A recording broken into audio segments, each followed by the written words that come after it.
Hello everyone and welcome back to another Figurehead Reviews video, and today we are taking a look at the Marvel Legends Hydro Man, part of the Molten Man Build-A-Figure wave. Here we have Hydro Man displayed in the front window with his Build-A-Figure piece, and then of course near the bottom we have the Spider-Man logo and then his name down there. On the side we have some artwork there of Hydro Man splashing us with a jet of water, and that is going to be the same artwork on both sides. On the back, we do have another piece of that artwork, just expanded upon, and then we do have a read-up. Knocked into the ocean by Spider-Man during the testing of an experimental generator, Morris Bench gains the ability to transform his entire body into water. And then down near the bottom, we do have all the other figures needed in this wave to complete the Molten Man Build-A-Figure. And at the very bottom, we do have the UPC code, so you can check with your local retailer to see if they have this in stock. But enough about that, let's get this open and take a look at Hydro Man.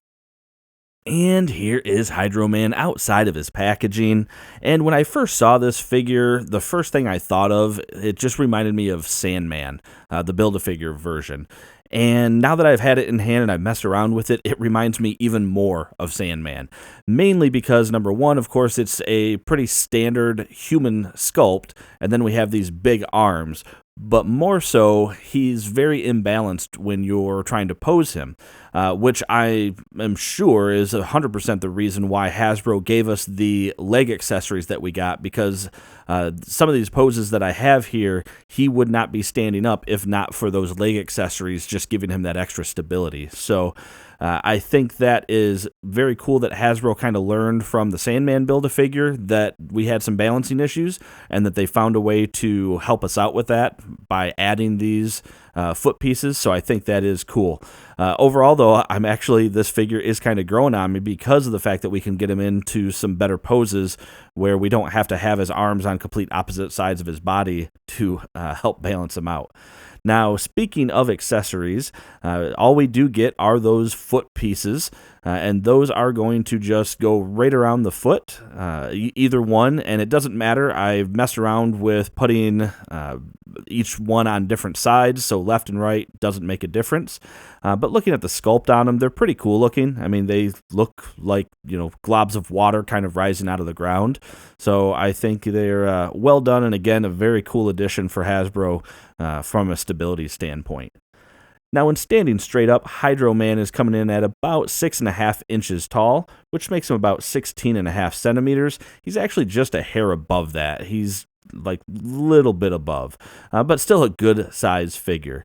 But since the only accessories he comes with are those foot pieces, let's just go ahead and jump in and get a better look at the paint and sculpt work here on Hydro Man. And here we are up close, and we can see a pretty decent looking head sculpt, actually. Quite the, just smug grin on his face, but we get a lot of really good sculpted just lines and wrinkles and things like that. So he's got his face all squished up, and we can see the furrowed brow. I wonder, is that supposed to be a scar on his forehead, or is that just a mold error? We'll just say it's a scar. The eyes came out, looks like they're a little bit okay. I'm thinking the right eye might be kind of staring off a little bit too far to the right. But otherwise, it's a pretty decent looking head sculpt. The hair came out looking pretty cool too. I like this. A very distinct haircut, one that I don't think we've seen on a Marvel Legends figure before. And he's got some good shading going on in there too, so we do have a little bit of blonde down to the brown. So that's not too bad. Looking at the shirt, we get some good sculpted wrinkles and things like that. So the shirt came out looking very much like an actual t-shirt.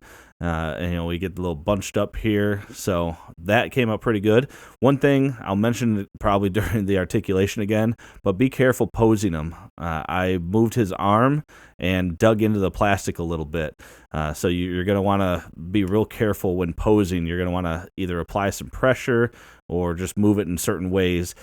Just watch out for that. Let's take a look real quick since we're here, though. So we get a really good translucent blue, and we get just little splashes there of water, and that's actually pretty cool. I think that is really well done. One thing I did notice, where's it at? It's on the hand, I thought. Maybe it was on the fist. There's a piece that got, oh, there it is. There's a piece of plastic that must have broken off and ended up in my mold there. I thought that was pretty interesting, that there's a piece of plastic just floating around in there. Thankfully, it's not too noticeable. And then the other side, we get similar sculpt work, just sort of the waves, looks like a swirling effect. And in this hand, we do have a fist. But I do like how they sculpted the water to kind of give it that swirling effect. I think that looks really good. And then looking down at his pants, sorry, he's really awkward to hold around.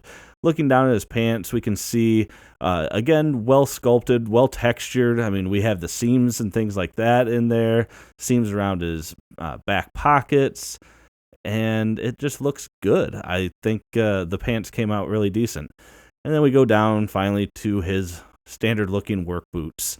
So those came out as expected. A little extra paint always would help make a figure pops, like if the laces were painted and things like that. But, I mean, it's not a huge deal. Now, looking at the articulation, you do have a head that can go all the way around. He can look down, not too bad. Can look up, yeah, also not too bad. So the arms I mentioned, be careful, because you can see if you just pull on them, you're going to hit. So you're going to want to push down to bring them up.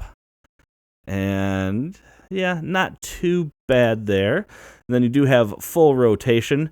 There is no bicep swivel. That is going to be all sculpted in right there. But you do have a swivel here at the elbow. Unfortunately, it is only a single joint, and both arms barely give you any range on that elbow. Yeah, not much at all. So that is probably the most unfortunate thing about this figure. Both hands, however, are going to have rotation and a hinge, so you can move those around. He is going to have... sorry, I feel like I'm holding this really close to the camera. Sorry about that, guys.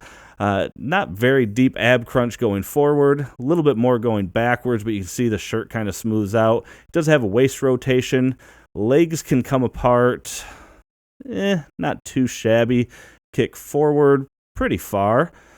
And then he does have an upper thigh cut. Oh, yeah, and kick back, not much at all, but double jointed knees. And then he does have a hinge and ankle pivot. And that is going to do it for this review, everyone. So overall, I think it's a very cool figure, and I'm glad Hasbro gave it to us the way they did, especially with these added effects to really help with that stability. One thing I will say, though, is you saw how awkward that articulation segment was. Every time I tried to move it, the character would flop forward, backwards, and it's just very weighted down by those hands. So these are going to be a bit of a savior and a bit of a hindrance. And what I mention, or why I say a hindrance, is if you have a pose where you have to have the leg like this, it's not doing as much work here with this one as this one over here is doing, to have the full support actually going on the foot. That one is just, it's locked in on the leg or the foot, but it's not fully locked in on the leg. So he's actually standing just fine without that second piece there. But that's one downside, is some of the more extreme poses, you have to find a way to make sure that you can still get those leg pieces on.